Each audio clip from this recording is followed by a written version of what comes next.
нас сегодня подписание контракта с нашим. Мы назначаем нового главного тренера в нашей национальной сборной. Николу.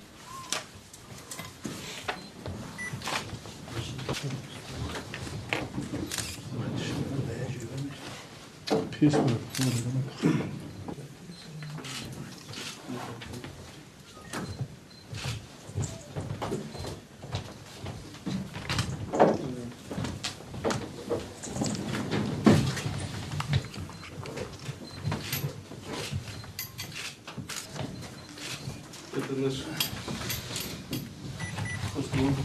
вот уже нашей группы.